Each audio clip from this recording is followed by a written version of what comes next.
Welcome everyone to the Intercoin Show. My name is Stacy Brown, and my job with Intercoin is to build our community.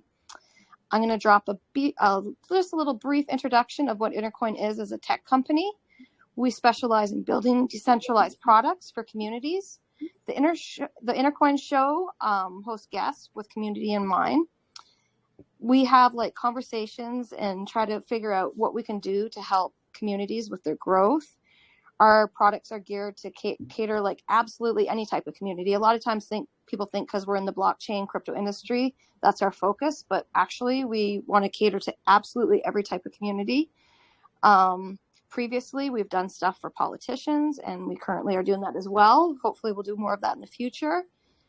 We build all different types of products. We're gearing up now to kind of include celebrities, nonprofits, influencers, charities, sports clubs, schools, all kinds of stuff like that.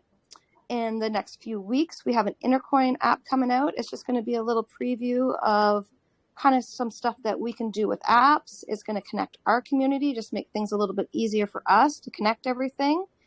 I haven't really talked about this yet, but we do have another product coming out.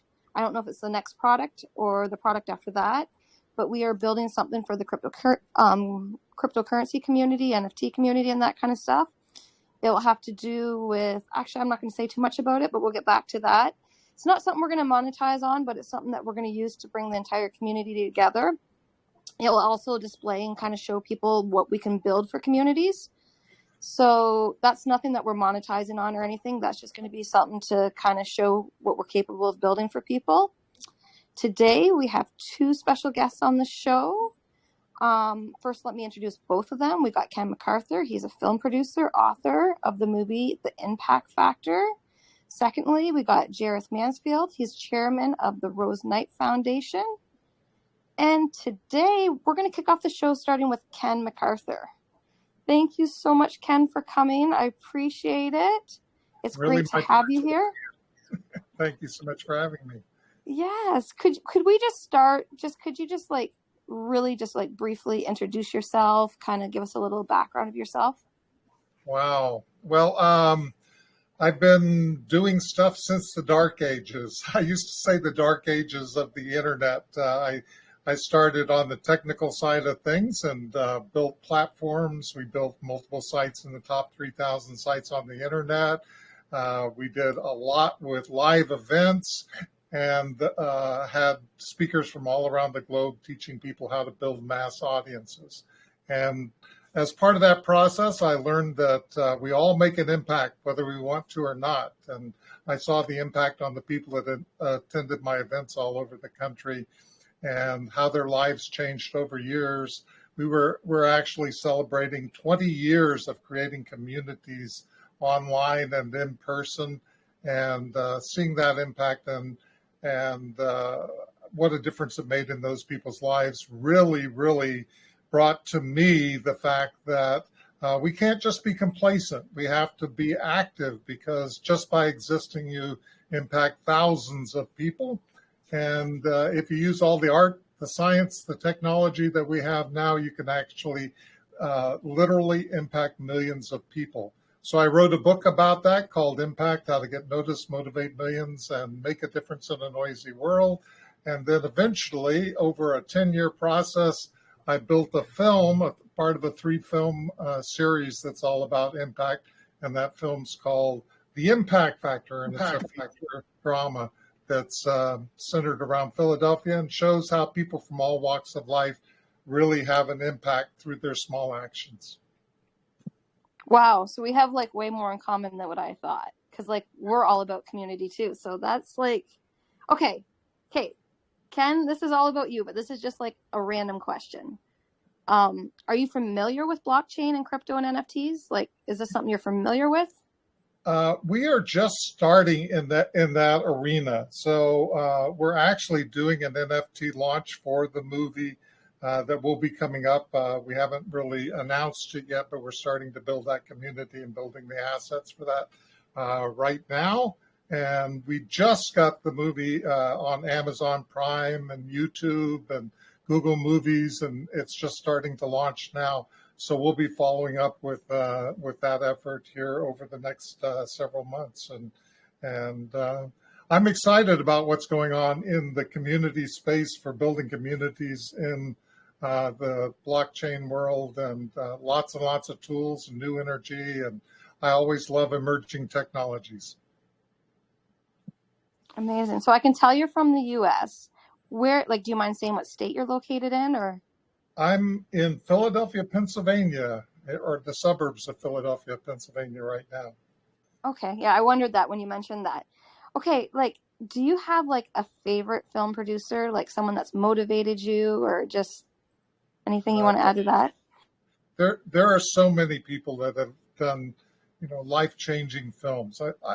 I've always been enamored with film because it has the possibility of drawing in music and drama and art and all of the visual things and the audio things.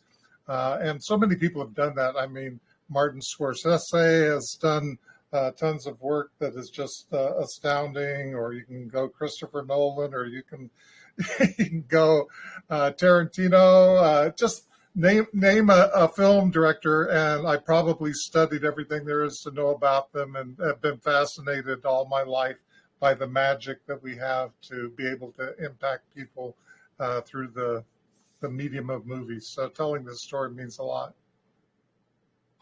Okay, so is this the first film you produced? This is the first film I produced. So I like to say it's the impossible film. So if you ever get to the point, I know you aren't at this point yet, Stacy, but if you ever get to the point where you feel like you're too old to do something, this is my proof for that. I mean, I didn't even start doing stuff on the internet until I was 50 years old. I hadn't done any events. I hadn't done any book publishing, and I certainly hadn't done a movie. And it took me a while, but actually I launched the movie, and I was 70 years old before I got that movie out, and I'm just shy of my 72nd birthday now. So I'm living proof that it's never too late to try. Wow, that's so impressive and like motivating, because like I'm older too, and I'm like, what the heck am I doing? Because like I'm in a totally new career myself, so that's super motivating. Okay, like, can you give us advice? Like, is there anything you would have done differently? I don't know. I'm not a big one on looking back and saying I would have done something different. We all make choices every single day, don't we?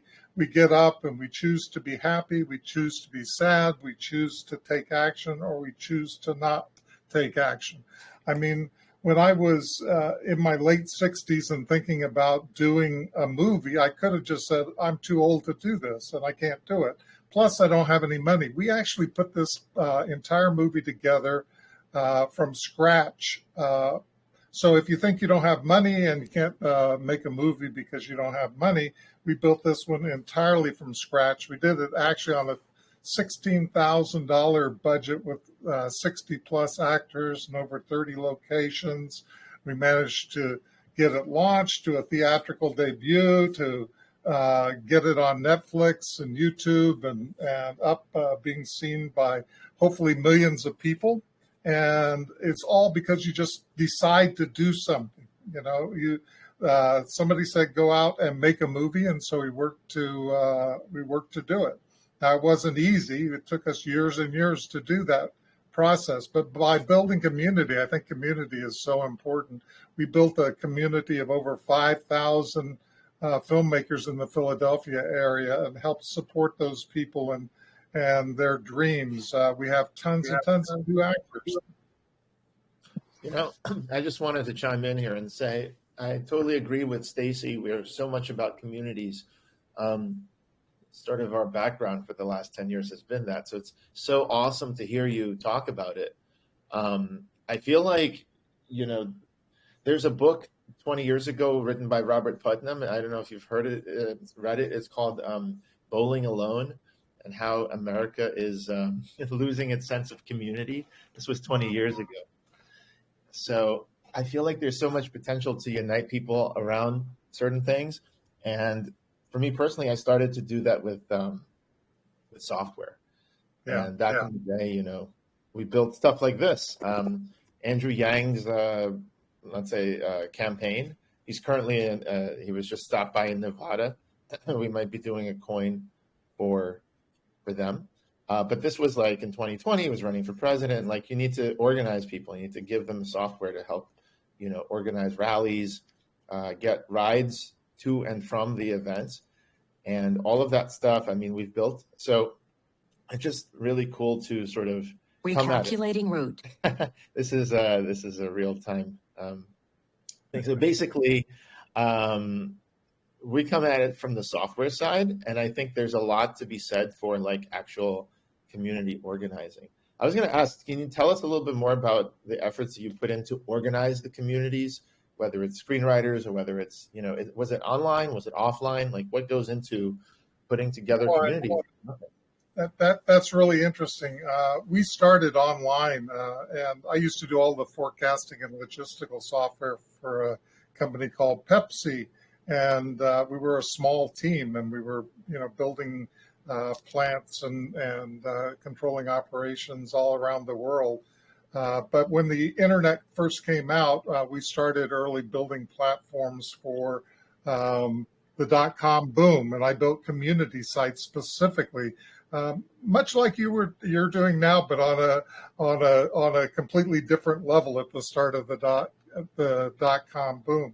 And we started building those things because, like you said, community building is huge. So we had over 30,000 people on a affiliate marketing site that we built up, and then those people wanted to work together, so we brought them together to create joint ventures, and we drove JV Alert, which was my joint venture site, to 362 out of all of the sites on the internet, just through creating situations in which people could work together to make things better. Because I believe that when we work together, we can do so much more than we ever could apart. And so in the case of the filmmaking, I didn't know anything about filmmaking, and I wanted to start creating a community of people that were interested in doing that. I learned to take over meetup groups. There's an interesting technique there, kind of a secret behind the sauce kind of a thing, and started taking over meetup groups that were interested in that. We built Facebook groups that were interested in that. So we've got 5,000 people on Meetup that are filmmakers here in Philadelphia, just local to the Philadelphia area, plus another 5,000 in a meetup group, and we built those groups that way.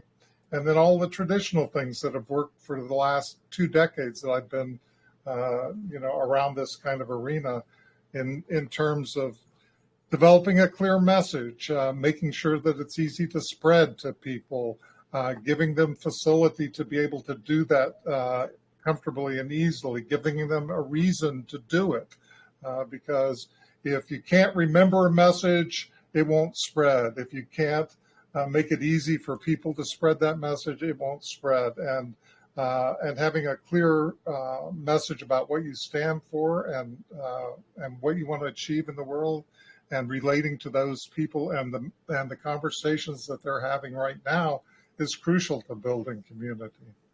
Exactly. I think having a clear message, having something that people can get behind is important. And one thing that I found is the mechanics of how you're going to invite people. Like, let's say when you go to some sort of content, let's say an event or a conference, there has to be a way to like invite people really easily. Now with the Web3, you can sort of reward people for bringing others, give them tokens if they complete, let's say, the onboarding process. If they go ahead and that's the other thing is it's one thing to invite people. It's another to make sure the people they invited would actually, sign up. The more items you choose, the more people you can meet. So these are just examples of what happens when you add interest, and then you see who else can meet you and who has a common interest in the community. So you're kind of encouraged to keep adding interests, and then at the end, You can set it, you could set your profile, you could do all these things. And then at the end, you're basically put into the community. And one thing we try to do sometimes is we try to make it right away that you are encouraged to invite other people right away, because who knows, maybe you have some friends who want to do it. But like that, we had to geek out on so much about how to make things viral or how to make things retain people. Two things we found is that in order to retain people, it's important right up front to try to get them to Welcome to Yang 2000. The more items you choose, the more people you can meet. Sorry about that. Basically to get them to say what they're interested in. So like if you have a community and it's empty and it's a ghost town in the beginning, you would still be able to say, I'm interested in these things, or, this is what I do. These are my skills. And then you kind of sit back and get updates when more people join, when more things happen. Eventually, hopefully, you get critical mass. And then when you get the critical mass, then the real fun begins, because then you can have conversations and all kinds of user submitted content, which could be interesting. So, those were, we had to learn a lot through it. And by the way, a lot of times viral things on the internet seem to be when you submit some content, like when you go ahead and upload a video to YouTube, right? You do all the work to try to get people to watch that video. And by doing that, you're bringing traffic to YouTube. It's been an interesting journey. I mean, I started at the dark ages of the internet, and there weren't very many ways to bring people together at the beginning. But that's exactly what we did. We built a community of people. The first community was around affiliate marketing, so it all benefited each other to bring people together, and we drove tons and tons of traffic working together to one particular site, and that built everybody's visibility. So working together and making those things easy and giving a clear message is just absolutely crucial, and being topical or tapping into all the different areas that we have in our brain, so that we can actually remember something.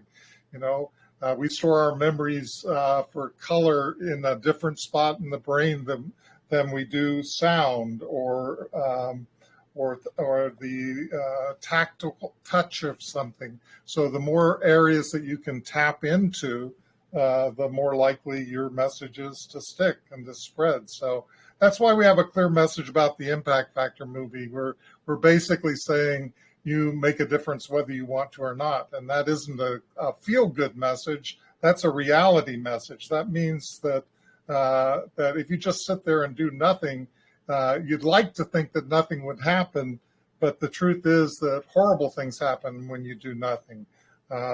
Think of the mother who has a child and they do nothing with their child. We have those awful cycles of child abuse and things that happen like that. So you matter, you make a difference. The work that you're doing with Intercoin is affecting literally millions of people, but not just those people, not just the people that you touch directly, but everybody that they touch. And we need positive messages in the world. We need people to lift other people up and to see that rage is not the only answer to our problems. So we see this all over the place where people think that they have no control, that they have no power, and yet we're blessed with amazing power if we just sit up and realize that we're impacting thousands of people every day, and that impact ripples and ripples and rolls through what I call the impact factor. And that's what the movie's all about. It's about how we all stand up and we take a stand and we make a difference in a positive way. We have that power, and our choices can be good or they can be bad, but they make a huge impact. So don't think you aren't doing anything.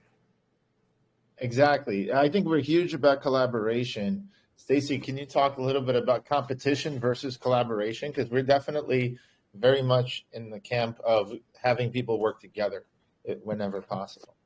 No, exactly. And like we have an NFT platform coming out, and it's like a lot of NFT platforms don't offer stuff like this, but we're all about like having people collaborate. Like there's so many things, more things you could do together. And then another thing like that kind of hit me the way you're talking, like we're kind of like most movies you would look at would be like top down, but you, the way you build are the exact same as us, bottom up. And that's what works because, you know, for so many things, top down doesn't work. If you just look, for example, at like politics or anything like that, like things can't get passed on a federal level because, you know, there's different needs everywhere. So you and Intercoin have the exact same approach, right? Like, I know I'm kind of all over about this, but like, can you talk a little bit about how you did the casting and all that? Like, because like you brought like masses of people in and did a lot of stuff. Like, how did the whole casting thing work? Well, we were lucky. We didn't have a budget for casting, but what we did was we put a listing on Backstage magazine, which actually gave a free listing away as part of their promotions, and we had over 2,000 actors that applied to be in this in this film. So we went through the process of taking a look at all the people who submitted their resumes, and then we reached out to the people that we thought would be best suited for the over 60 roles that are in this film. And we had people from every imaginable show you could ever imagine, television shows, films, wonderful actors that were auditioning for the process. Why? Because they want to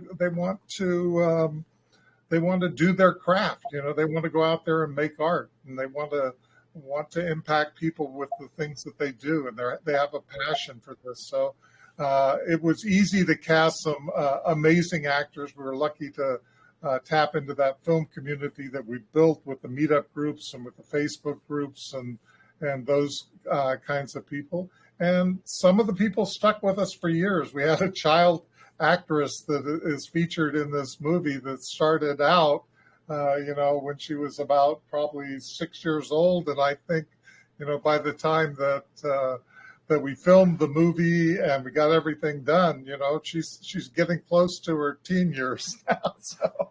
So time flies. People don't realize how long a movie takes to get off the ground, but many of the movies that you watch have taken a decade or more. So it's pretty amazing process, and we were lucky to be able to do that. Wow, that's amazing. The other thing I was thinking of is like the movies are.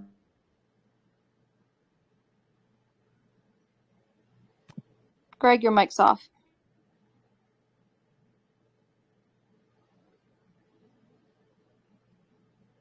They lost him. He'll be back. I got like a million questions to ask. Okay, like, is he not coming back? We'll let him jump in a second. But like, okay, as for the whole community thing, would you say, obviously, I think I know the answer to this, but like, obviously with technology has made it a lot easier, right? Like when you started out, it must have been a real struggle.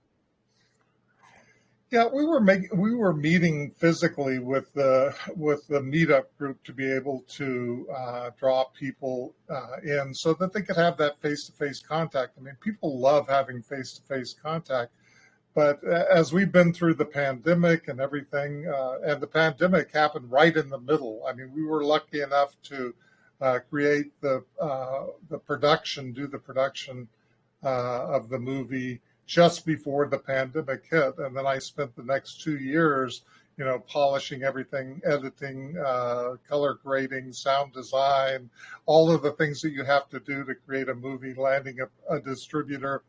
All of those things we were able to do during the pandemic. And luckily people are starting to come out and meet together.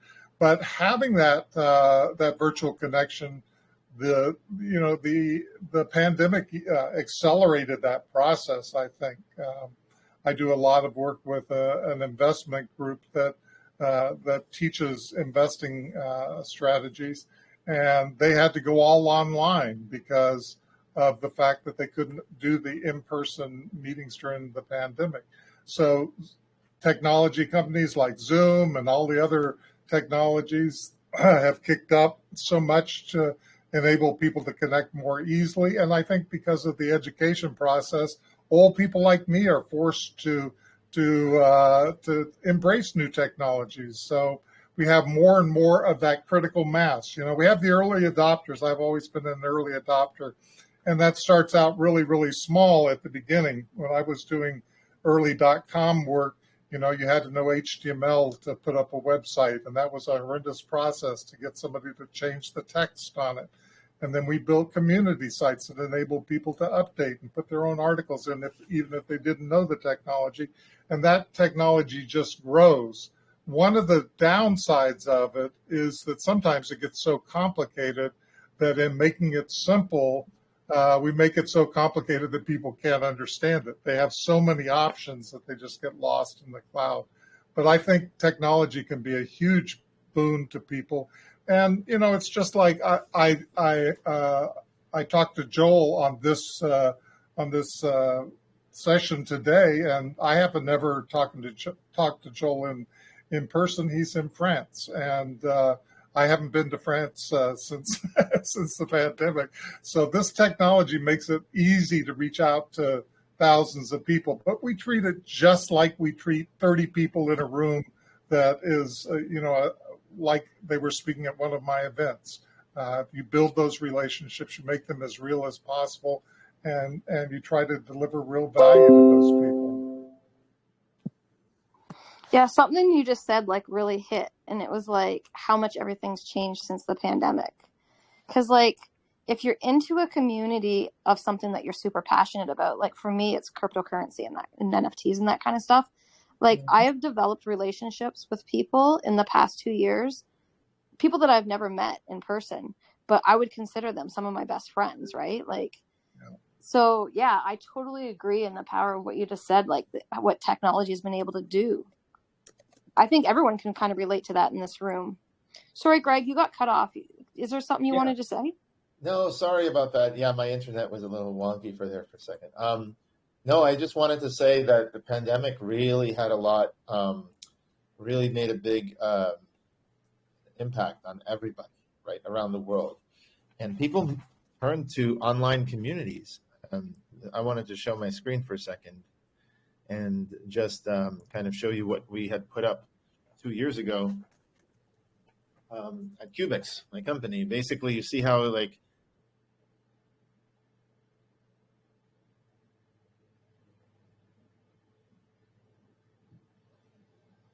Yeah. I think we're losing Greg again. I think there's bad Wi-Fi in New York right now. it's, you know what it is? It just gets muted somehow. It's weird. It's like I'm talking and then all of a sudden the button just mutes itself. Wow. It's strange with Telegram. I was just going to say that people moved online. A lot of events in the real world got canceled. They're coming back now in a big way, but people moved online. So like all these communities, I think, needed their own thing. And we've got a lot of people around the world who use these kinds of communities or have this kind of software that, they need this kind of software. So whether it's, the United Kingdom or the United States or anything in between, we've got users around the world basically that have been using our software one way or the other to connect their communities together. So, this is where we currently hold, and we need to actually build it out. So now with NFTs, there's a big community element to NFTs. And I think metaverse is coming next. And that's going to be a big thing as well. Yeah, it's really interesting to me as being a, quote, internet pioneer to see this all happen again. We see the same cycles. I mean, I remember being at the forefront of the dot-com boom and then the dot-com bust, and then real applications were developed after the dot-com bust that made tremendous impact. That's where the real impact, as we got through that initial early adopter and the feast and the famine and all that sort of stuff. We see the same cycles in NFTs or blockchain where we're working out the problems, we're developing the support systems that really make that kind of a community possible.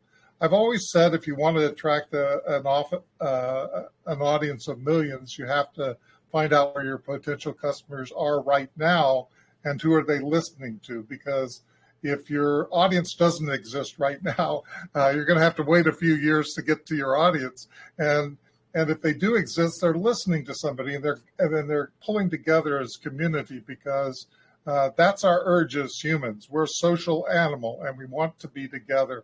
And there are people that are leading those charges. So if you can get to the people that are having the conversations, and if you can get into those conversations, and you can actually create some kind of value for those people, then you can build community over and over and over. And we've impacted literally millions of people just through the work that I've done. And I'm not saying that to brag. I just know that it's the case, because we can all do that. We can all actually literally impact millions of people just by doing the same things that we do every single day.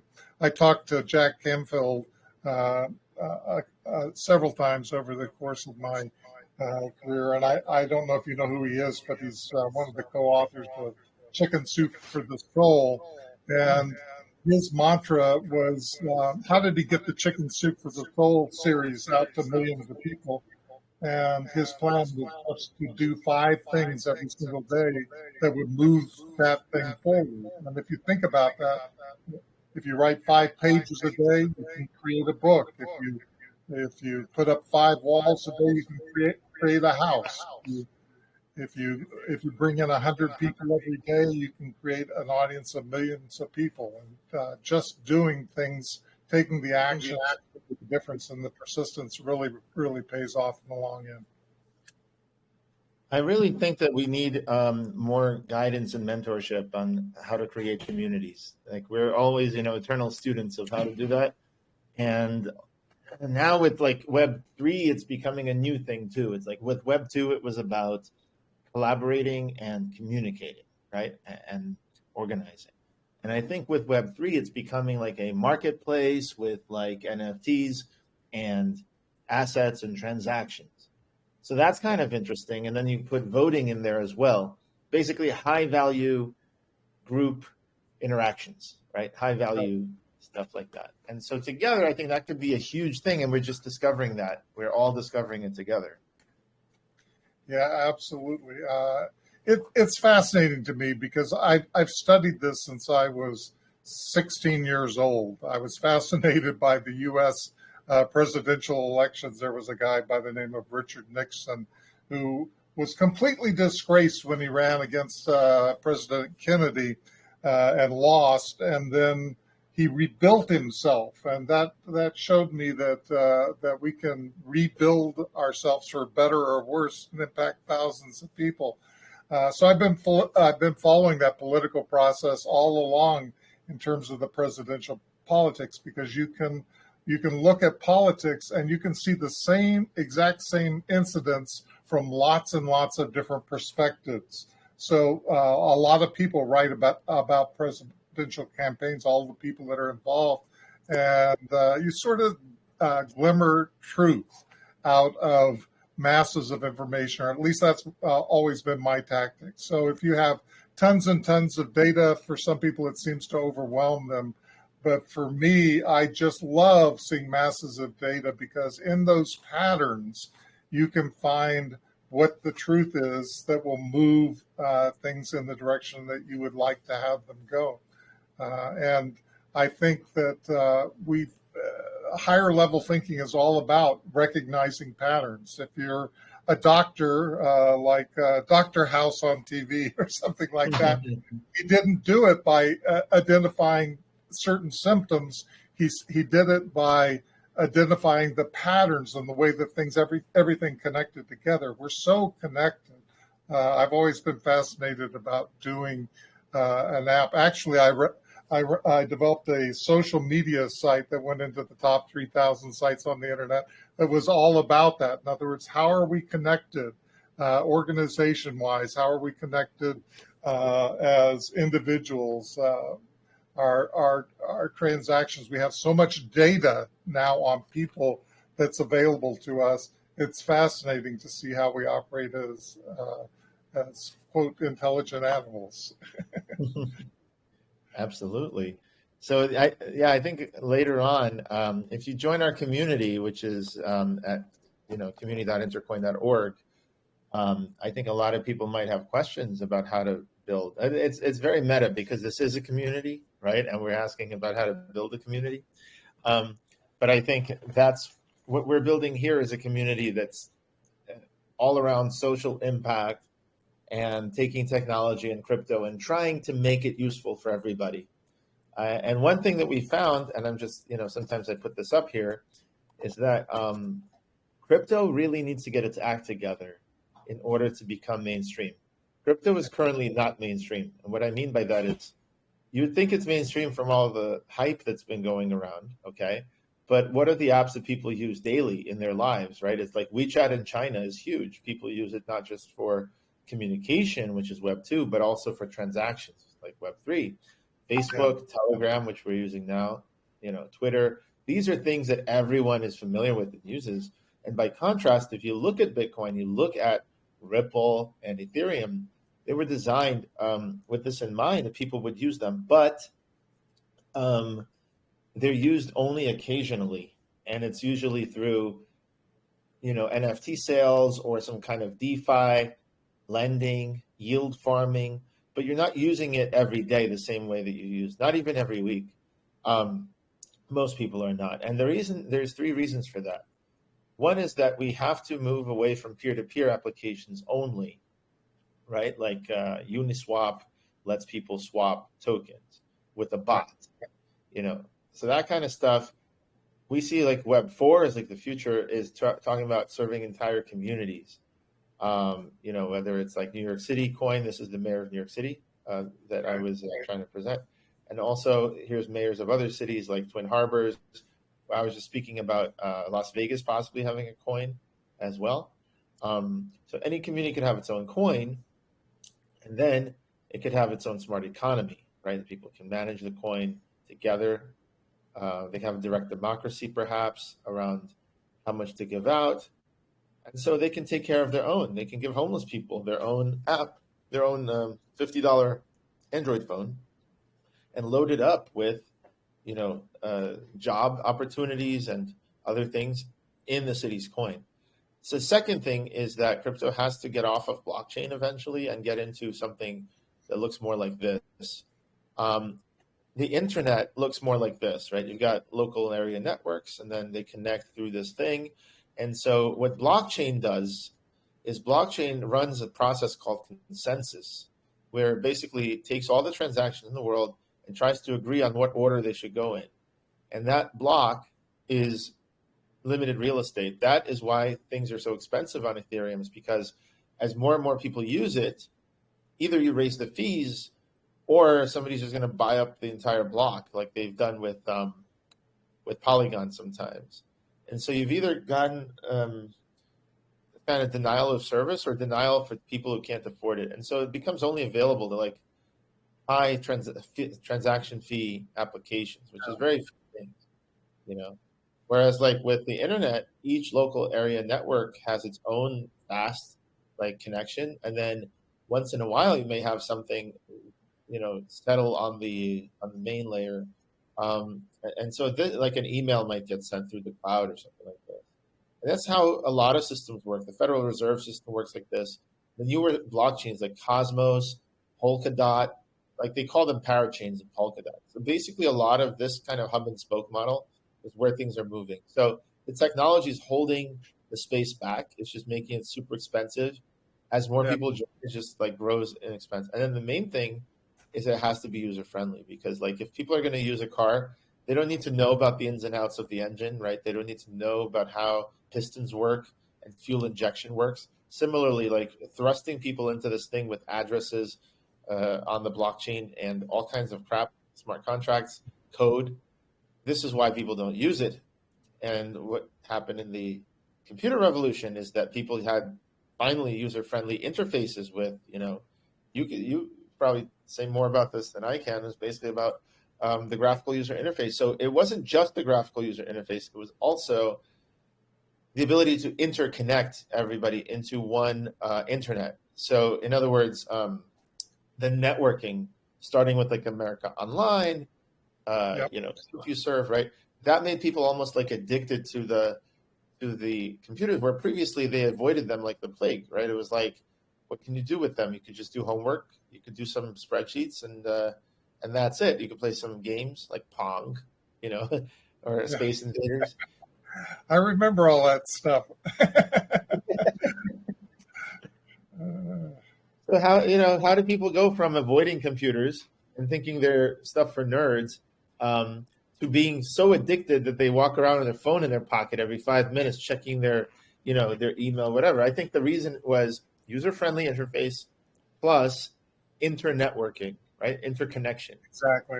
It was about the communities, because what happened was you had early adopters that used it, and then they showed it to other people. And as the tools became more easy to actually execute on and less costly, so there's a factor too, just like you were talking about the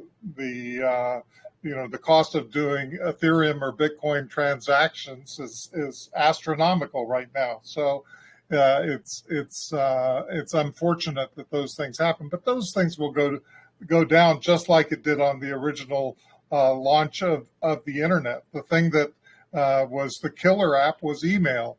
So email, when you could actually communicate with people and get a message across the country in minutes instead of days, then that was a tremendous thing. And I joke about technology. I went to the New York World's Fair in 1964, and I saw a video phone.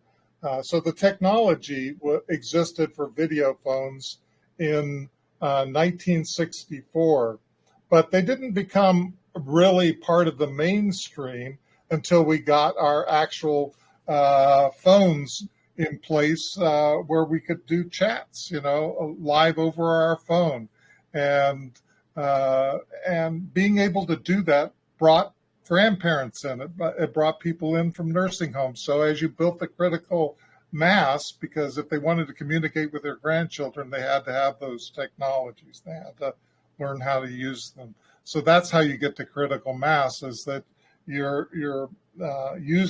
creating tools that people use every single day. People used to ask me about affiliate programs. How do you make money with affiliate programs? You make money with affiliate programs only on things that are absolutely essential to your life, because recurring revenue is something that happens for things that are crucial. You have recurring revenue to pay your gas bill or your electric bill or your car, or in the web world, now you pay your hosting because you need the hosting to keep your website up. So creating those crucial elements that people depend on, and that's all done through community, because when we work together, we can make it cheaper, and we can, it's the basically that whole field effect, where the more nodes you add in, the more valuable that community becomes. So that's what we're in the process of doing. That's what you're doing in the process of blockchain and Bitcoin. Yeah, Metcalfe's law is crucial to that. So those are the kinds of things that really make a difference. Absolutely. I wanted to open up to other people. If you have questions, feel free to grab the mic and ask. This is all about building communities, and people participate. So this is what it's basically all about. I want to go ahead. I was going to say, hey, Ken, what could you tell us, what did you learn about movie making? I've never asked you this before, but what did you learn about movie making that also helped you expand the way you see communities? I mean, did that change how you now see communities even more after you made the movie? I think really tools movie making is a tool and it's an art form. So the advantage of movie making is that it allows us to tap into all of those things that impact us emotionally. So the visual, the auditory, every aspect that you can possibly think of in terms of a creative medium, movies have. So we can tap into all of those different things. I've always known all along that the more ways that we tap into people from an emotional and from even just a memory standpoint, the ways that we get our messages out is by tapping into all those different channels that we can tap into, whether it's an emotional channel or it's a physical channel or it's just vision or sound or kinetic touch. All of those elements, pull us together as human beings, make us more motivated to go out and do stuff, and makes technology feel more connected to our lives. So I guess that's just iterated that to me over and over. And creating a movie, what we're doing is we're tapping into storytelling. We're tapping into characters and the way that it relates to people's lives. And we're telling a story and a message that will hopefully have an impact because we're tapping into all these different elements. The same thing is true for blockchain or anything else. When it's just sitting there as a mindless intellectual exercise, and we're just talking about those kinds of things, we don't move blockchain along. What we move blockchain along with is when we start telling the stories of people that are struggling and that have problems, and then blockchain comes along and solves some of those problems or makes life easier or makes it possible for us to connect in ways that we haven't connected before. So I think that's what movies and stories and impact tells us all along. It's a story of community. So let's build a community. Warren Whitlock is on here. That's amazing. I saw Raj was on here too. I tried to respond to you, Raj, but unfortunately it wouldn't let me type a response. I'm not allowed yet.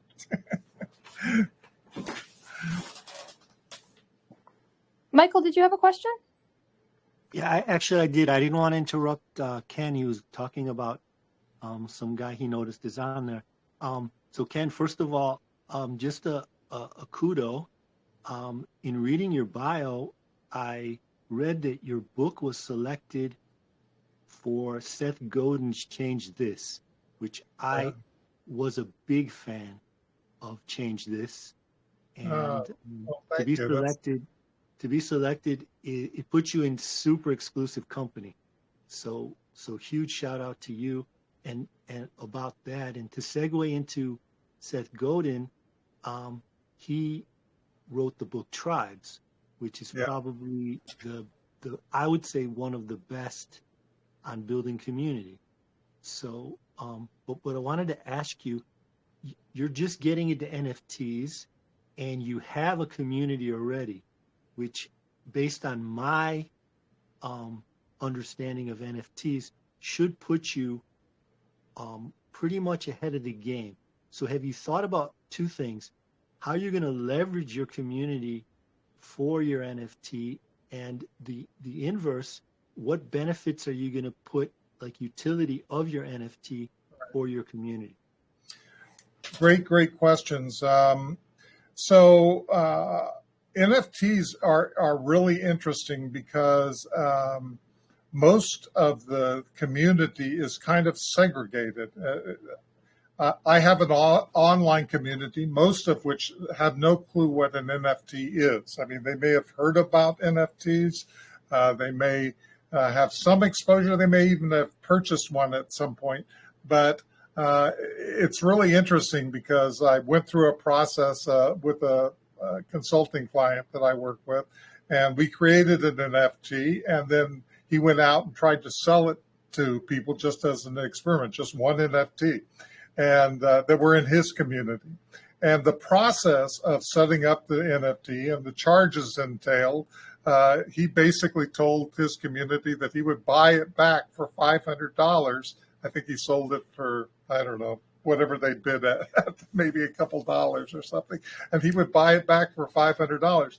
But the process was so difficult for those people who are not educated about the process to go out, buy a thing, to fund a wallet and all of those sort of things. That it was quite the adventure, and it ended up. I remember even he bought the NFT back for his $500, and he was supposed to get a commission on that, but the transaction fees, the gas fees, were higher than the commission. So, it's just an interesting process. Now, so what I've learned over the short time that I've been studying this is that if you're going to take an offline community and you're going to move them into the NFT space, that you need to make it dead simple for them to do that. So typically what successful launches have done, like Gary V's launch, is to actually sell the NFT offline, not on the blockchain, and then to deliver it as a minted product as part of that process. And the other things that Gary V also did was he really tapped into live events and community. So we have live events that we do around the country. They're just starting to come back now with a 20-year celebration, which is really celebrating the last 20 years of community building that I've been doing, and bringing some of those people from all over the country into Orlando, Florida on September 30th through October 1st. And we'll be doing a live event there. But we can deliver NFTs that provide all kinds of things like entrance to those live events, maybe a special lunch series with some of the speakers. We can give them ongoing relationships to that community and building part of that community as part of that. And they can buy that offline and it can be delivered online. So we can just basically then give them instructions on how to go out and pick up their NFTs. And of course, as you know, there are now many more platforms and side chains and all kinds of ways to lower those transaction costs. So that's a huge factor. So we're getting there. We're getting the tools together that really, really make an impact. I've loved some of the stuff that Mogul Productions was doing with films in the NFT space, in building a community of people that were interested in filmmaking, bringing them together to invest in films and film NFTs. They just did the film with Anthony Hopkins and started that out.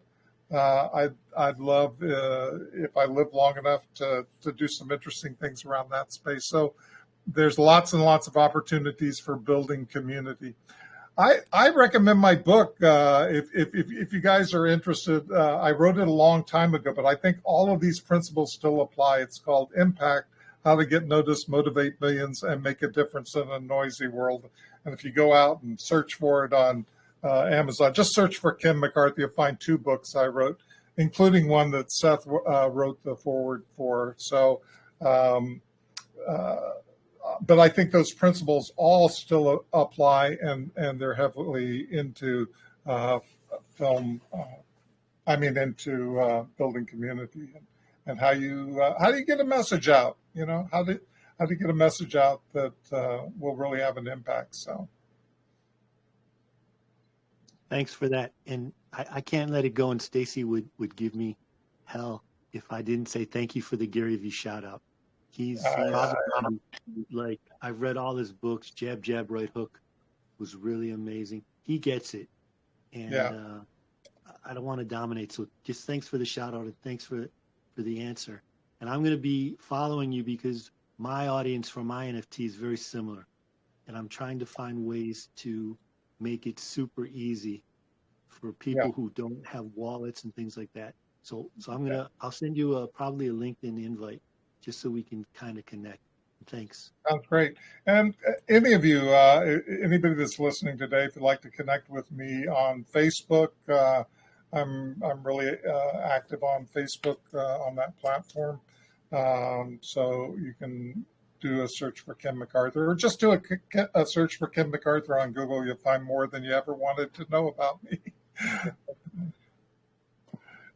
That was so hard not to be rude and interrupt when you said Gary V, because I was going to say, oh my God, here we go with Michael. Usually in Blockchain Beauty Shop, every time he says Gary V, we all do a shot. So but it's not blockchain beauty shop. So I don't know. Like, I think it would be the perfect timing, considering our second guest is all about NFTs and like community and all the stuff that we just been talking about. I think we should bring him into the chat, let him introduce himself, talk about what he's working on, and then we can kind of link all this conversation together. Does that sound good, everyone? Absolutely. Okay, let's do this. Okay, so our second guest, on top of being the chairman of the Rose Knight Foundation, he's actually just joined. He's part of the Intercoin team. Thank you so much for being here. Jareth,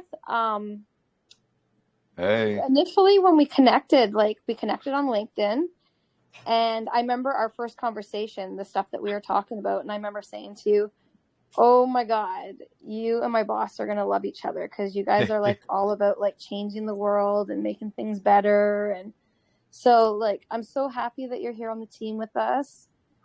Did you just want to maybe just like first briefly just like introduce yourself? Yep, love to. So I am Jareth Mansfield. I'm 28 years old. I'm the chairman of the Rose Knight Foundation. It's a small non-profit based in the UK looking to change the world. Basically, we support innocent, mistreated, vulnerable and abused people with a strong passion to see children highly educated, safely and comfortably sheltered and healthily fed. And we've been doing this work for about 2 years with children in Uganda. We currently support 13 organisations. It's 12 orphanages and 1 school. Just under 600 children. And it's kind of just taken over my life, if you will. It's a big passion. There's never been a work or a way I've spent my time that I enjoy so much or that I've seen have so much benefit to others. So that was kind of when it just became a passion and almost a kind of an addiction, if you will. Amazing. So inspiring. Did you want to speak maybe like a little bit about the NFTs that you're working on right now in order to raise money? Yeah, I'd love to. So it's actually been a bit of a journey since I entered the NFT Web3 kind of space. I've sort of been into cryptocurrency on and off for just over a year and a half probably now. But NFTs, sorry, I've kind of been sort of looking in and looking at doing a project for the children for the last kind of seven or 8 months, sort of since November last year. And what kind of brung me into the space, as I said, I was already kind of familiar with cryptocurrency and stuff, but it was just kind of being on the outside and looking in and seeing these 8-bit drawings of guys with Mohicans and apes and pictures of rocks, and they're selling for hundreds and hundreds of thousands. And I think I understand it slightly better now.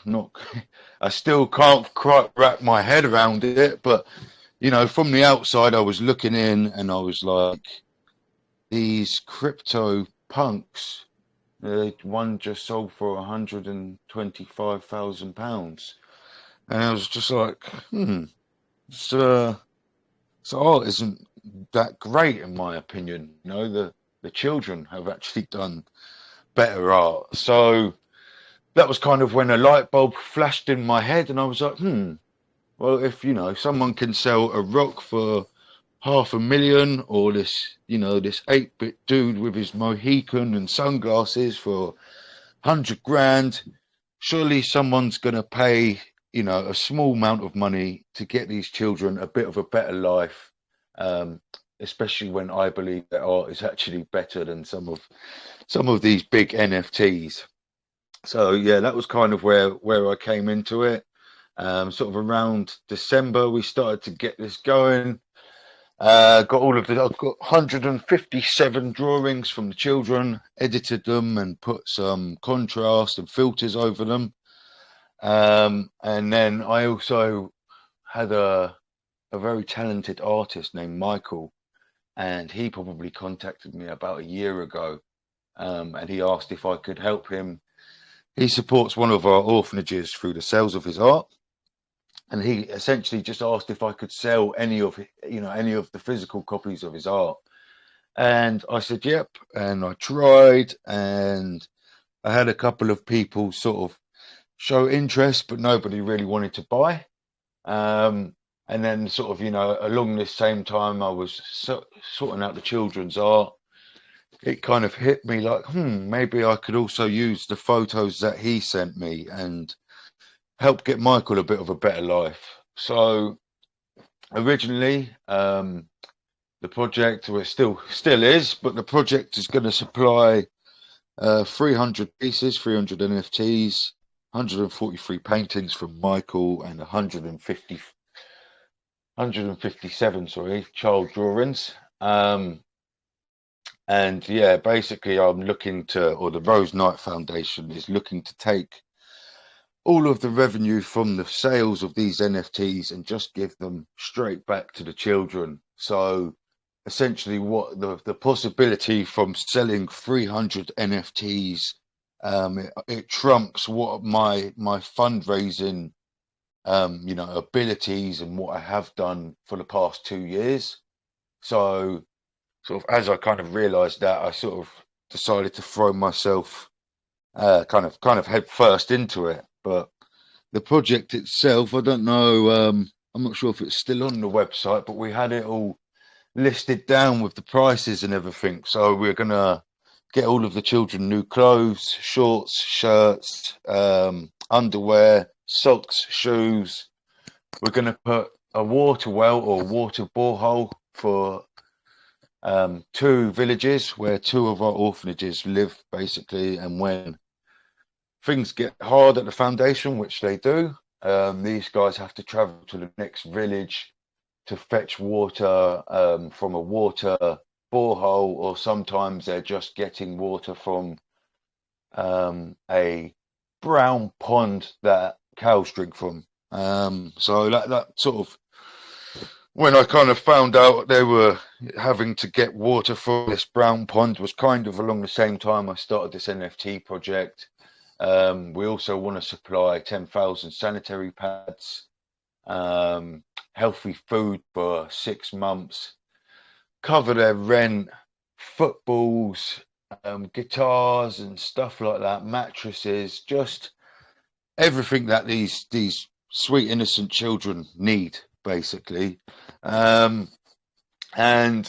that kind of happened. We launched it, and I had a good few people saying they were willing to support, they were going to help out, they were going to purchase one, and blah blah blah. And in the end, there was only one other person who actually brought one. His name's Whit, bless his heart. So I was kind of like, oh, what, how do I push this to get the children what they need? Because everybody's happy to, chuck money at these apes and talk about this ether rock and etc. etc. So I actually went to an external company, and they basically have launched several NFT projects that have sold out, and they've traded like 15 Ethereum or 20 Ethereum worth of NFTs. The guys on LinkedIn use their Bored Ape Yacht Club as their profile pictures. So I basically approached these guys and asked if perhaps they would be able to help me relaunch my project and get it the traction that it needed. I basically told them that this NFT project's not just looking to help the 13 organizations we support out, but we're also looking to kind of tackle all of Africa and then eventually the world. And they were straight back with the reply. They were, oh, this is amazing, please come into our Discord. So I entered the Discord with the 2 guys with their Bored Ape Yacht Clubs and their operations manager, and we were talking away, and I'll be honest, my head was in the clouds thinking, yay, I'm going to get the children everything that they deserve, everything that they need. These guys are going to help the project sell out. And you know, we talked and we spoke a bit more, and they kind of asked me if I wanted to get a consultant, an NFT consultant, and I basically said, you know, I'm not against the idea, but at this moment in time, my money, my budget is solely for the children. You know, there's 568 children and over 30 carers that I've got the responsibility to look after, and you know, the NFT project was kind of hopeful to take the weight off of me, basically. So I pretty much told these guys that, and they pretty much just ignored me from there. So it was really like being kicked in the balls, you know, especially as this whole journey into NFTs hasn't been, you know, like many other people. It's kind of let's get in and make money and buy a Lambo and go to the moon and all of this sort of, you know, this sort of stuff. Whereas with me, it was, yeah, I wanted to make some money, but it was for the children. So when it started to kind of crumble, it was really hard not to just say F it and, you know, give up on it all. But I still had this kind of vision of the children with this you know, water well and water filters and new clothes and big smiles and healthy foods. So I just knew basically I just had to get over it and find some other way to bring traction to our project.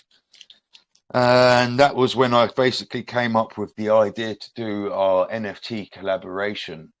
So the idea for it, and still is that the collaboration would bring the traffic into our main project by utilizing, so basically the collaboration itself is a 50 piece NFT project created by 50 different artists. Each NFT is a one of one based on African art. So my idea from this was that we could get many different artists from all over the world, and they'll all help to promote this collaboration, which in turn is going to promote the original project that's kind of got, you know, the most impact to have from it. So I took a couple of things off of the roadmap for the original collection, which was 13 water filters for each group and 13 sewing machines. And then I also added, you know, painting equipment, painting canvases, tools, all of that lot, charcoal, clay, etc., so that the children can make art which can actually then be used as NFTs. So the children can essentially create their own NFT project. So when did I start doing that? That was the very beginning or middle of January, or no, it would have been, sorry, the start of February. Yeah, the start of February, I started to look for artists and people who would help. Eventually, we managed to get the 50 artists in. We've got 2 guys from the Bored Ape Yacht Clubs, which was ironically who I was just sort of slating at the start. But they've been good enough to come on and help and bring a bit of light to the project. We've got a lady who sold over 10 Ethereum, or traded over 10 Ethereum of NFTs in 4 or 5 months on her 100-piece collection. We've got the one of the managing directors of Morgan Stanley. We've got African artists, African animation companies. We've got child artists. We've got like a really powerful group come together. So basically, originally, to get the children, the water distillers, the sewing machines, and the art equipment, we just needed to raise 2.5 Ethereum. And, you know, in all fairness, that was before the market dropped. So we're probably sat at about 3 Ethereum or so now. But for 2.5 Ethereum, we could get the children everything we need. Now, some of the artists who I've got on board, their floor prices for their collections like 0.2 Ethereum. So, you know, at the time that was like $500, $600. So it didn't seem right to undersell these guys. So to raise the 2.5 Ethereum from 50 NFTs, we only needed to sell them at 0.001 0.05 Ethereum each. But actually, once I started to get some of these guys from the Bored Ape Yacht Clubs and stuff like that, I started to realize it could actually get the children a lot more than just sewing machines and art equipment. They've still got the issue of, you know, we need like $22,000 just to send the children to school for a year. We've got children sleeping on the floor. Sometimes there's guys only having one meal a day. So it was like, you know, we've got the backing behind us. Let's try to get these children what they deserve. So now the plan is to actually launch the project for 2 weeks, list the price at 10 Ethereum, and just let everybody know that once the 2 weeks is up, the products are essentially no longer available, and whoever bids the highest is going to win the NFT, basically. So we're encouraging people to, one, bid what they believe the artist is worth, two, the one-of-one NFT and the time spent on that art is worth, and then three, what, you know, a project that's going to give 100% of the first sales to the children that desperately need it.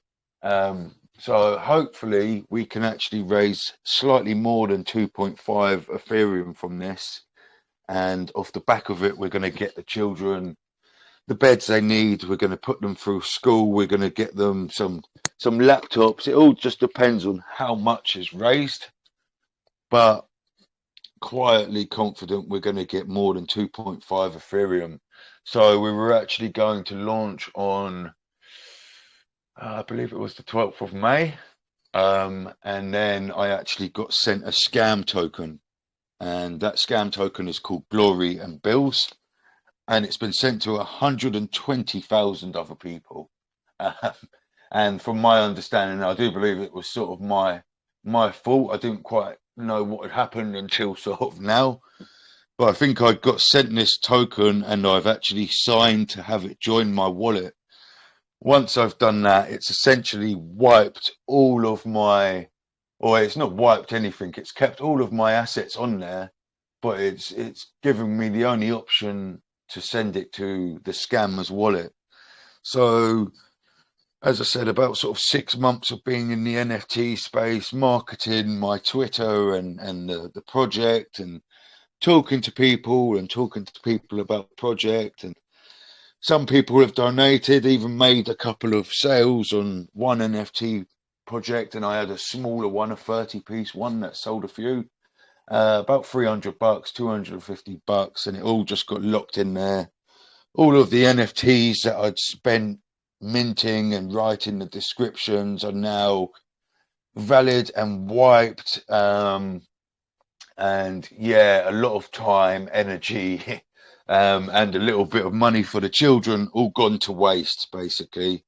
So then I was going to relaunch it on the 28th, I believe, and then everything happened with Luna, and myself and my advisors were like, I don't know that we're going to sort of recover in time for the 28th. I don't know if it's the best time to be launching something like that. So we kind of went back to the drawing board, and I decided to basically do the launch on my birthday, which is the 11th of June. It's also Stacey's birthday as well. And we are going to be, basically someone's given us the space in Decentraland to host an NFT launch party and a birthday party. So I think Stacey's going to come and join me as a birthday guest of some kind, and we're going to launch the NFT project on the same day. It'll be a 2-week auction, but hopefully we can get some people in. I'm not asking for any birthday presents from friends or family this year. I'm actually asking them to donate. So it'll be my 29th birthday. So I'm asking if people that can afford it donate $29 or pounds to the Rose Knight Foundation. And yeah, essentially spend a bit of time in the metaverse on my birthday, but hopefully it will get the money needed to cover the children's you know, just everything the children need for the 2 or 3 weeks during that auction period. And then, you know, how I'm picturing it, how I'm praying and dreaming in 3 weeks' time, the children are going to have water filters, they're going to have sewing machines to create new clothes, they're going to be happy, they're going to have food, they're going to have mattresses, and they're also going to have a way to create their own revenue through creating their art and NFTs. So not that the Rose Knight Foundation's job will be done, but it will mean that I can, you know, I can feel a little bit accomplished anyways, that the children have got something worthwhile, and they're not going to be struggling so much when I'm, you know, there's times when I'm struggling, I can't always send them money. We don't get many donations. So if there's a time where they're able to sort of provide for themselves, it would just be amazing. And then from there, we can start to kind of scale up and go further and harder. But that's sort of a long-winded thing about our NFTs. Yeah, sorry, you asked me and off I went. No, I just want to say, like, it's proof of your character, because I know a lot of the artists that are involved with, like, donating to the project and that, and it's because, like, people see your character and love your cause. So, like, much respect there. Yeah, this is Thank amazing. you, I appreciate that. Yeah. Yeah. I had a question for you, actually. So, have you heard of there's a foundation called Charity Water? Have you heard of them? Yes, I have indeed. Yes, I actually know some guys are doing an NFT project to support Charity Water, I do believe. Good Cactus Oh, Friends wow. or something like that. Yeah. Oh, okay. Yeah, I like what they're doing. I like the way they've sort of set out their kind of, not the inspiration, but we give 100% of our donations to the children, always have done and always will do. And they were the first charity, or at this moment, the only charity that I've seen kind of doing a similar thing. So that's why, yeah, I've got a lot of respect for the guys at Charity Water. Yeah, definitely. I just took a look at their site recently, and just based on the project that you have, I think there will be another way that you could possibly have them donate, like, cryptocurrency in general, because they do have a way to send cryptocurrency to their specific wallet address. So if you have Bitcoin or Ethereum or whatever you want to send, right? Maybe that might be another way that you can start to drive donations through cryptocurrency without having to directly use the NFT marketplace. Yeah, so I think I tried to reach out to them. I'm sure I emailed them, and I think I got a response, but it wasn't quite the best response. So but yeah, for sure. I mean, we've got ways to collect crypto and stuff like that. We've actually got we've got the Rose Knight Foundation.nft, and that's actually being built and hopefully going to be ready just before the NFT launch party, etc. So the .co.uk is a bit of a, you know, it's a little bit of an embarrassing website. It's kind of my first website I've built, so I'm sure you're laughing at it, Greg, but it's yeah, it was kind of the best I could do. But the .nft, we've got someone else to come in and actually. Sorry, dude, I lost you there. No, you got me. I'm here. I didn't quite hear what you said. That was all. Oh no, I wasn't saying anything. I think Oh, it was perfect. K. Yeah. Oh yeah, sorry, I might have been. Yeah, that's great. I think if you have someone definitely building the NFT, is it going to be a marketplace, or is it like maybe like the landing page? Yeah, so I mean, I won't rule it out to be a marketplace, because that's something. Obviously, as I've said, we're getting the children the art equipment to create NFTs.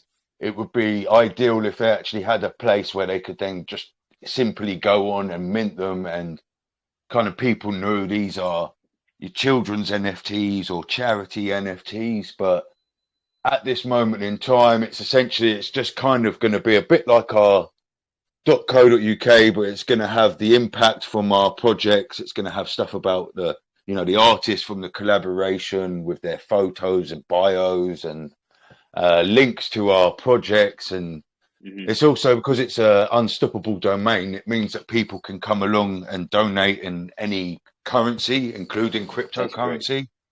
So yeah, that's kind of the base, and then the .co.uk is going to just be the charity e-commerce store kind of side. Okay, yeah, that's great. Cool. Yeah, then this is a great project. I know you've had some hard times with it, but I think if you keep pursuing that, it'll definitely take off for sure. The backing behind it is very, very strong. So I love the motivation.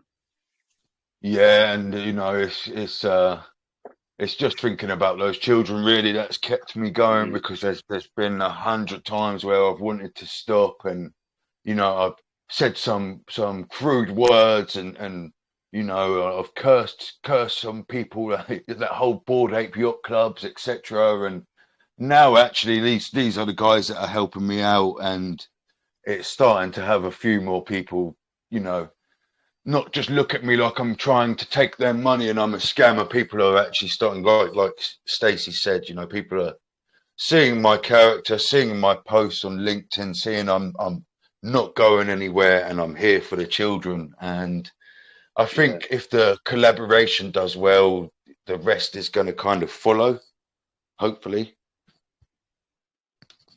Yeah, I think so too, definitely. And it's also putting like a purpose behind, you know, not just the hype of like, oh, it's a Bored Ape, or it's, you know, like that rock that sold for like $1 million, right? Like it's something that's purposeful and that's actually helping out people in need. So I think that's definitely something that crypto needs.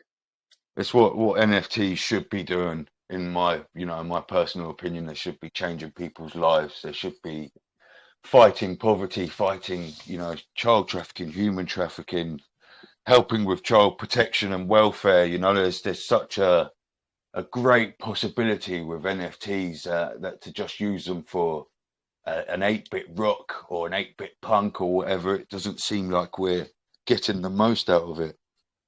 Right, yeah, because, you know, they have to be mined and minted in a sense. So, yeah. And I mean, maybe in the future you could build a school down there to teach children about the NFT space, and you know, how to create their own artwork, or you know, about cryptocurrency, and vice versa. You know. Yeah, I think it's quite a key thing, really, because another thing with me looking to try and bring the foundation in is that these guys out in Africa, Uganda, orphanages, wherever they may be, you know, vulnerable people, especially the future generations. They're kind of, you know, they're probably going to find out about the technology, not when it's too late, but just when it's been saturated with everybody else. These are the guys who kind of need to be being taught these skills and learning these skills. So when they're my age, they're able to flip the table and actually say, no, I'm not living like this anymore. We can do this. We can build this. We're just going to do this, you know, and they're sort of the people that need to be empowered, who kind of get skipped over because they don't have internet access or wallets or, you know, cash in the bank, etc. Yeah, that's my focus. That's kind of my focus with the Web3 side, is giving people opportunities that everyone else has, basically. Okay, like I'm going way off topic, but this is kind of important. I'm somebody that has had a security problem in the past. Could you just explain what happened more with that scam token? Just maybe so it'll save somebody else from being scammed. Yeah, totally. Love to. So, as I say, I'm still not 100% sure what's happened, but I remember, and ironically, it was a Bored Ape Yacht Club. But what's happened basically was I was scrolling through my OpenSea wallet and I saw these Bored Ape Yacht Club derivatives that had been dropped into my wallet, and I thought, oh well, don't remember asking for them. They look a bit dodgy, so don't touch them. So that was essentially it, and I kind of didn't think anything more of it. But what I was assuming was that I'd clicked on them, and you know, it kind of just took over my whole interface, if you will. But you know, what I've spoke to someone else about is they reckon that you know it's come up as a signature somewhere, and you know usually when it comes up, you can look at the source and it will say OpenSea, MetaMask, or you know like a verified website. I think what came up was just a you know a scammer's sort of signature kind of thing, and I didn't read it, didn't look at it, and I've clicked it. I don't actually remember doing this or clicking it, but you know my looked assets tell me that something's happened. So you know, for people who are kind of worried about the same thing happening to them, from my understanding is, you know, because I said to my friend, was it when I clicked on did I click on the photo and it's been like a phishing scam? And he said he wasn't sure because he's had like lots of them sent to him and clicked on them and never had any trouble. So someone else was the one that said to me they think it's actually that I've signed something. So you just you know to save your own butts, basically you just need to be hyper vigilant on what you're being sent, where you're sending your wallet, you know, because that was another thing, is I'd sent my wallet to a few people, I guess.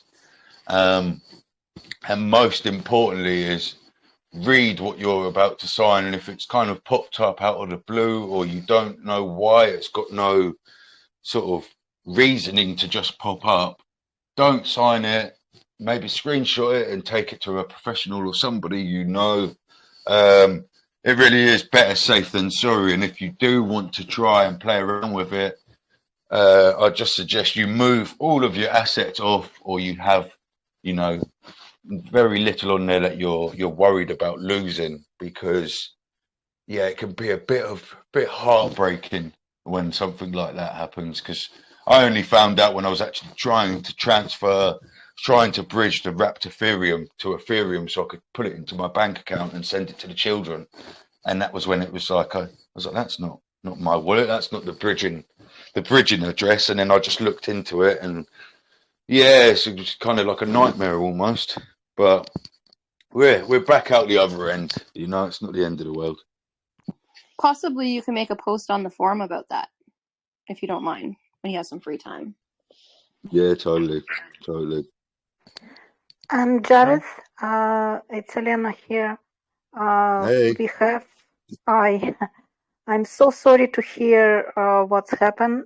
We have some security guys in London who potentially might help you, because they helped several people to restore their funds, stolen funds from wallets. Awesome.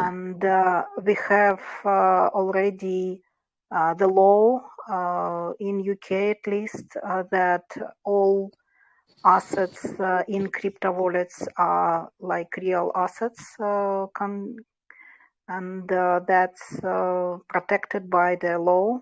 So we can talk about it later. I will introduce you to some people.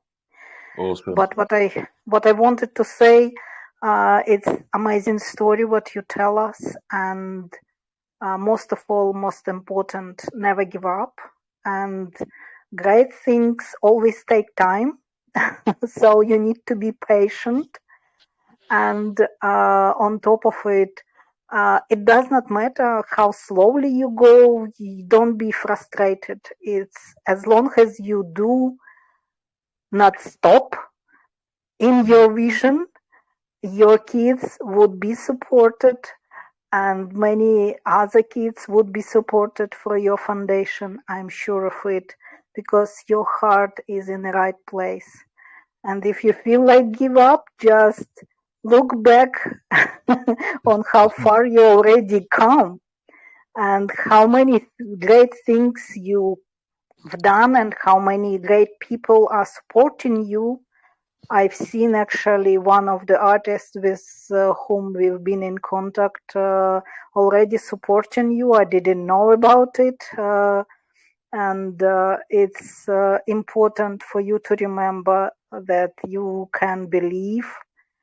As you believe you can do it, you're already halfway there.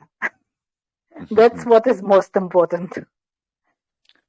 Beautiful, okay. Elena. Thank you. I appreciate that. And yeah, you're right. It is half the battle. You know, mindset and believing in yourself is literally half of the battle.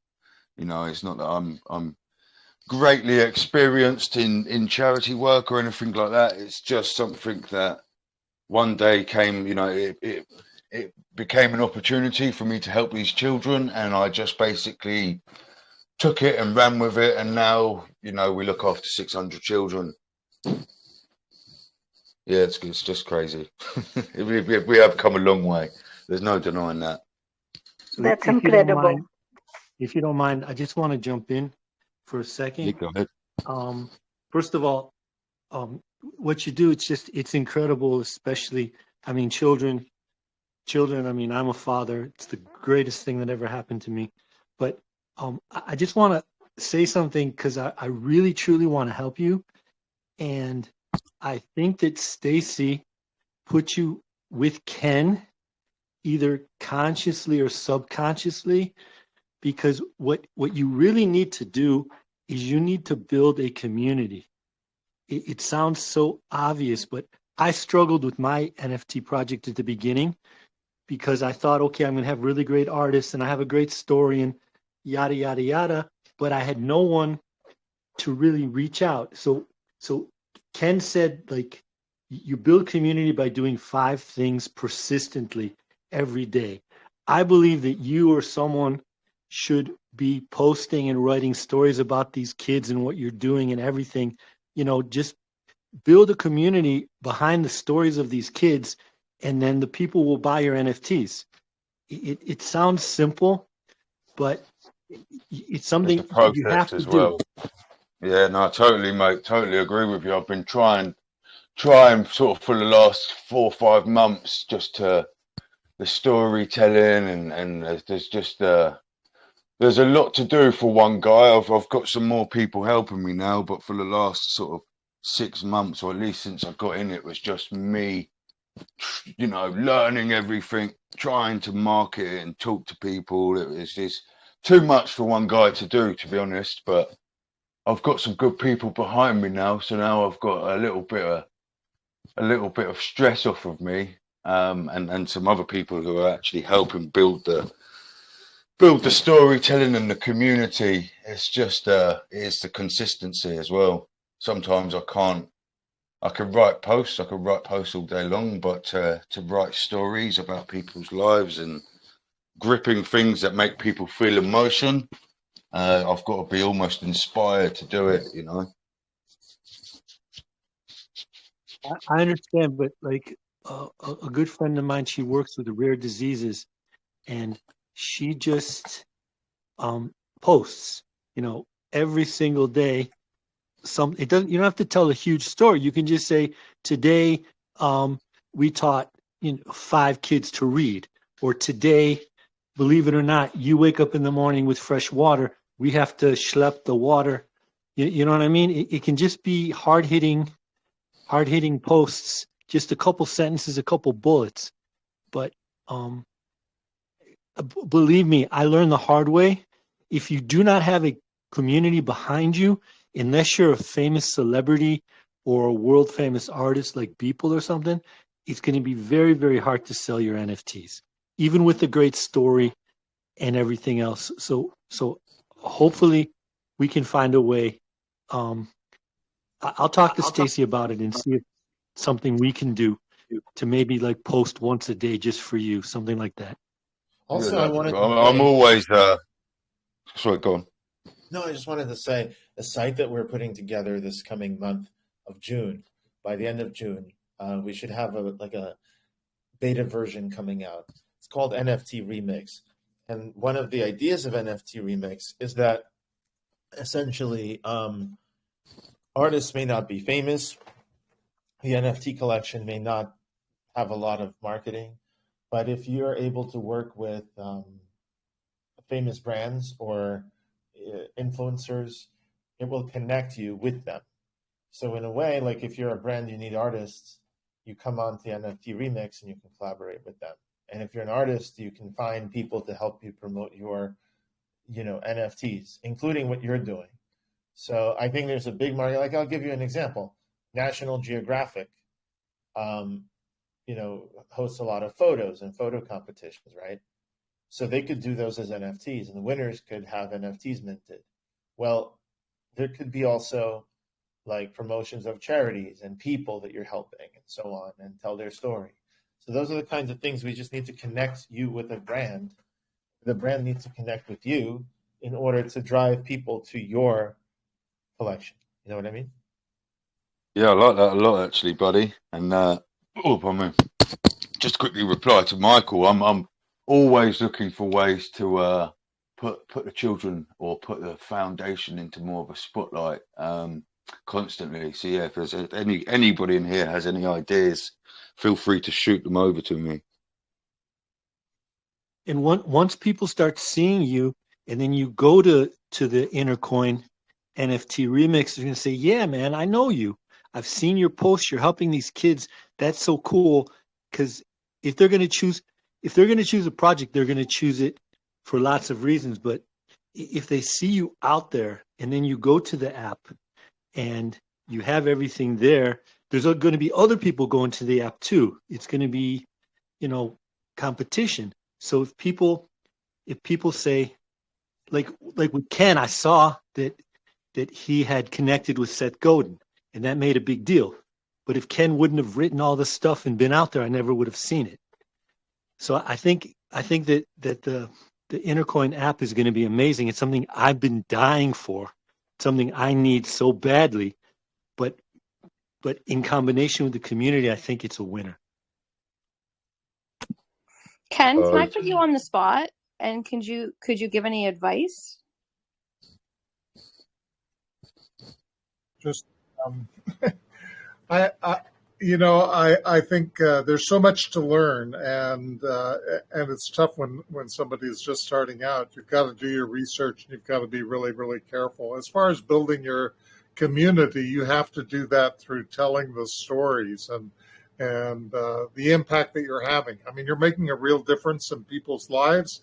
The only way to really be able to connect with was to tell that story over and over again. Of course, you can use all kinds of techniques to do that. You can reach out to press. You can go to where people's audiences are right now. I mean, when you're talking on this interview, you're reaching more people than you ever would have reached if you just stayed there in your local community and been doing simple things. But I mean, like for instance, when we're talking about how do we publicize the Impact Factor movie, I'm doing a whole podcast tour basically. So if people want to have me on their podcast, I'll be there to talk to them about it. It's a lot of work.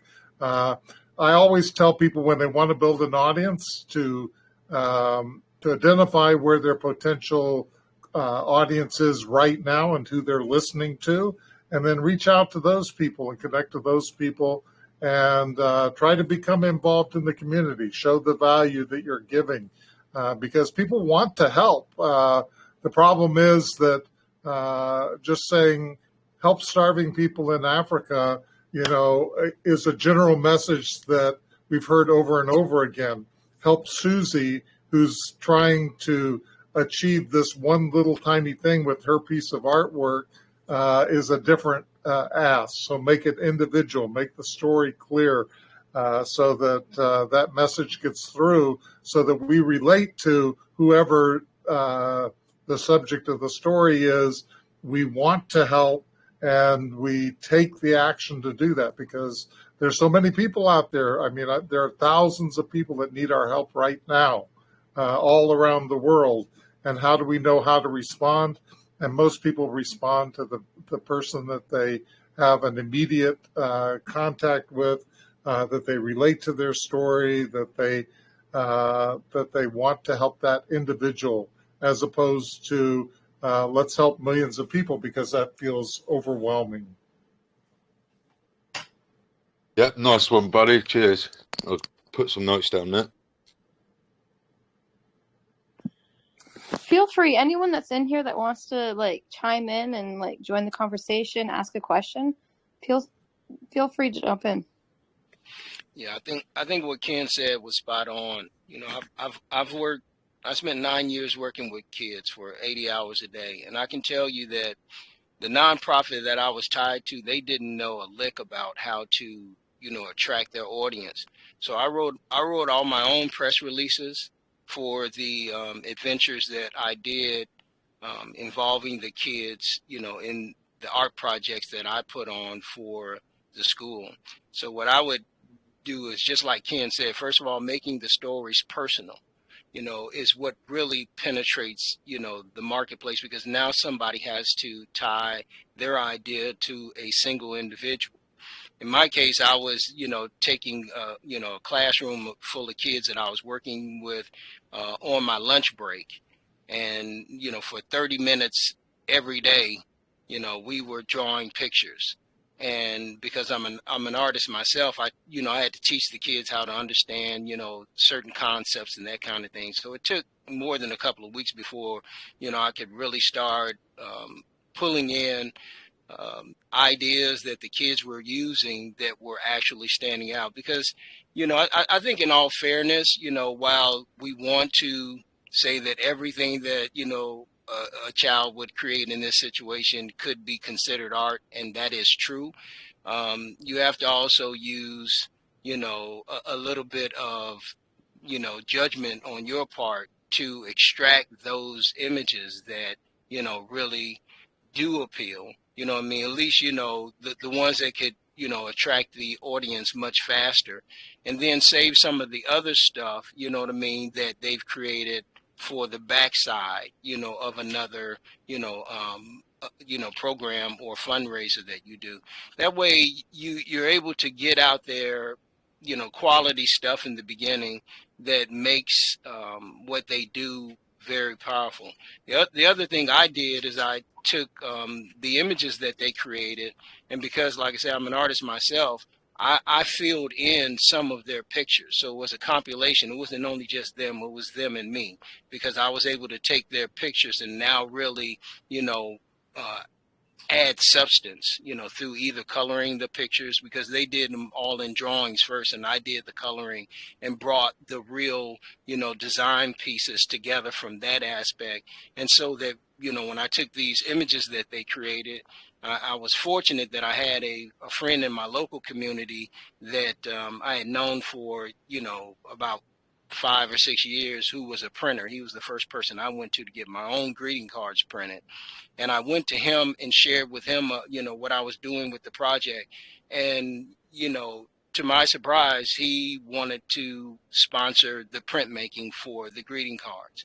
So you could possibly go to someone in the, you know, that you know in your local community in the UK who does, you know, printing work, put together you a portfolio, you know what I mean, of what you've done with the kids, you know what I mean, so you can have something that you can show them, you know, when you go there, because you're having a face-to-face conversation, and engage with them to, you know, do the print work for you for free, you know, and give them a write-off, you know, through the foundation as an incentive. I did plenty of this kind of stuff in my first, you know, my first adventures, working with a startup company that raised college scholarships for kids who couldn't afford to, you know, pay for their own education. And so we went out to a lot of working organizations like Nabisco, Monsanto Corporation, and different other major companies. And since he had connections there, he knew that they had supplies that they had in their warehouses, you know, like materials and things that they've created that are no longer like in service, but the products are still good products. What you could also do is go to, you know, some of your local retail organizations and talk to them about their obsolete inventory and get them to make donations to your organization for like clothes, you know, even food if you go to the grocery stores, and you can offer a tax write-off through your nonprofit organization and probably get way more traction with that than you've been trying to get with the fundraising part. So that's what I would do. I would, you know, magnify the fact that you are able to provide write-offs for what you can do for them, and just make sure that when they're donating, whether they're clothes or other products or food, just make sure that the stuff that they're donating is good quality stuff, because companies will try to mount their inventory to you, and some of it can be kind of shabby. So you have to do your own due diligence in terms of approving what they want to donate. But those are a couple of ways in which you can do that. And if you need to talk to me offline about this, Jareth, you can always reach out to me, brother. Yeah, much love, brother. I appreciate that. That's some great advice. The only issue I have with approaching people, I'm still happy to do it, but the way we're set up is we're a non-profit, but we're not a charity, so we can't do any of the tax receipts and stuff like that. So you don't have that same sort of leg to stand on when you're going and asking people for stuff, but I still think it's worth me going and trying to talk to some of these local retailers and stuff like that. If I could get some blankets or anything would actually help out quite a lot. And it's something I've considered but not actually done. So I think I'm just going to do it now. So thanks for the advice. You're based in the UK, right? Yeah, buddy. Okay, so this is something I did when I had a startup with zero money. It was also a nonprofit. I just called every community college, every local university, even high schools, and said, I want journalists, people studying journalism to intern for me. I can't pay them because I'm a nonprofit, and then you tell your story, and writers want to write, and up and coming writers they need a portfolio. When they go for the job interview, I would personally hire someone who came to me and said, yes, while I was in college, I worked for like the greatest charity and we helped children, and I did the social media and I wrote all of these great stories. Here's my portfolio. So I think you should spend some of your time trying to find people to help you. And it's just statistics and probability. If you ask 10 people, you'll get 1. And if you ask 20, you'll get 2. And just let them run. Let them tell the stories. Let them write. They would be thrilled. So that's just something I wanted. Yeah, appreciate that, brother. That's some great advice as well. I've been writing some notes basically for the last 20 minutes or so. So I've got some things to take away from this. Yeah, I appreciate you all. And he's 100% right about that. Matter of fact, the probabilities may even be higher than that because there's so much emotional equity involved.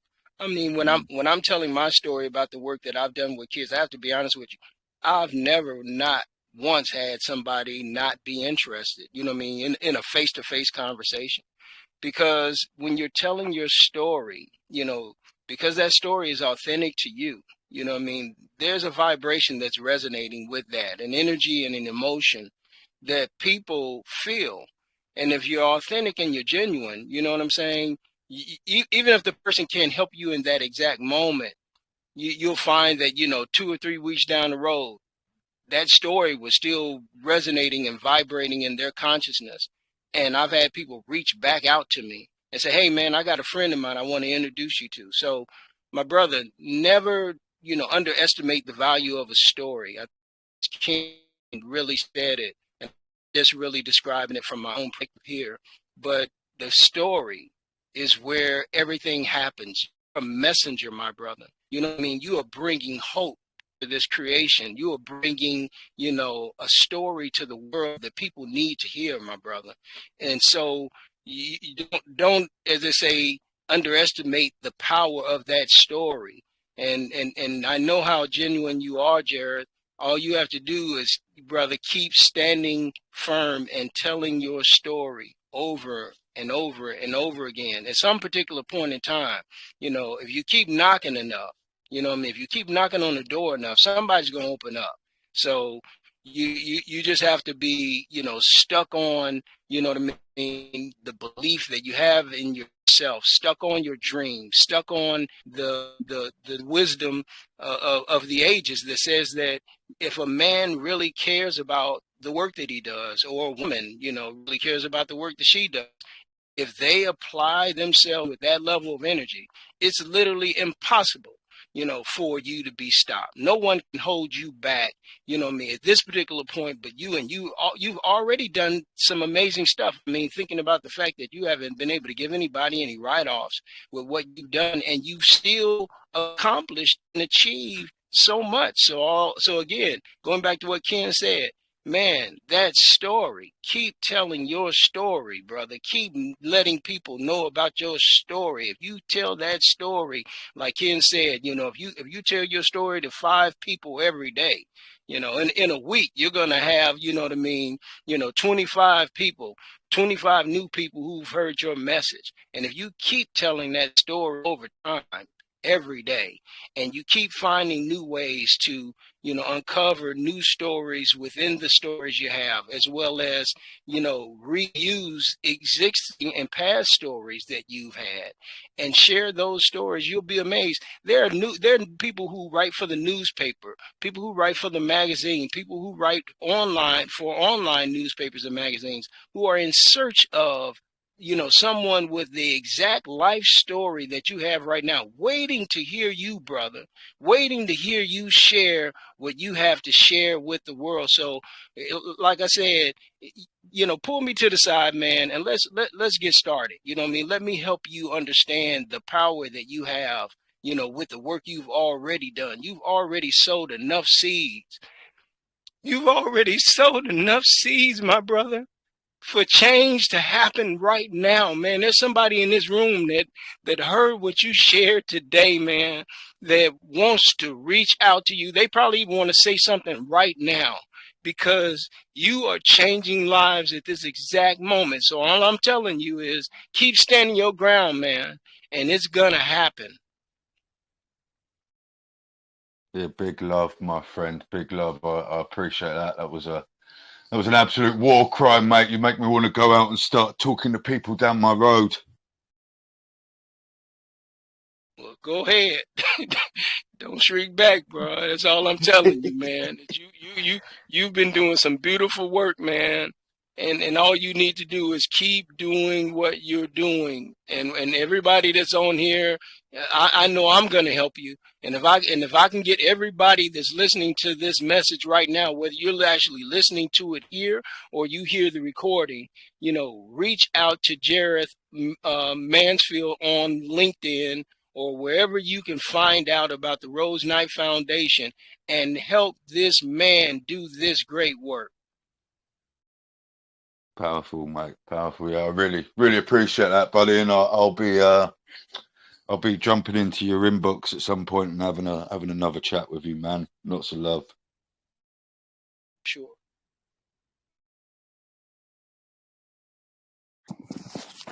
Does anyone else have anything they want to bring to that or share before we wrap this up? After what Jeremiah just said, man, there's nothing else that anyone can say. That was such an amazing speech. Yeah, totally agree with you there, buddy. I'd like to see anyone that thinks they can top that, though. I'm all ears. I'd love to hear it.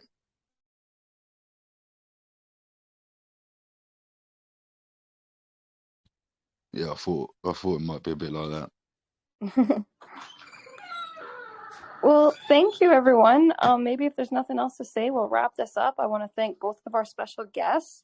We're going to stay in touch and continue to support you guys. We're going to repurpose all this content and have videos coming out next week. Anybody have anything they want to say or share as we wrap this up? Thanks to everybody for coming out, and thank you for having me on. I really enjoyed our time together, and hope you all go out and make a big impact. And anyone I'm going to do it this weekend. I'm going to rent Ken's movie on Prime and watch it. I think everyone should. Just as a law of reciprocity, he gave us so much valuable information today. go and spend. It's probably movies on Amazon are probably like $4. Don't have a Starbucks today. Make some instant Nescafe or something, and spend the money on instead of Starbucks. Go rent the Prime. I'm going to do it, and I'm going to write a nice review. So thanks, Ken. Much for that, I'll Michael. definitely be watching it as well. Definitely, Wonderful. I appreciate you. And Yeah, I'm just gonna want watch to it say thanks for having me, Watch guys. it again. I'm gonna watch it again for $1.99. Go right ahead. Well, thank you, everyone. Thank you, our guests. Let's wrap this up, and we'll be back here. Everyone, join our community forum. Let's keep the conversation going there. Both guests have their own posts there. Feel free to always put updates there. That's going to bring you to the top of our feed. You'll have constant engagement there. And we will repurpose this, and it'll be on social media soon. Absolutely. Thanks again. Yeah, everyone join the forum, community.intercoin.org.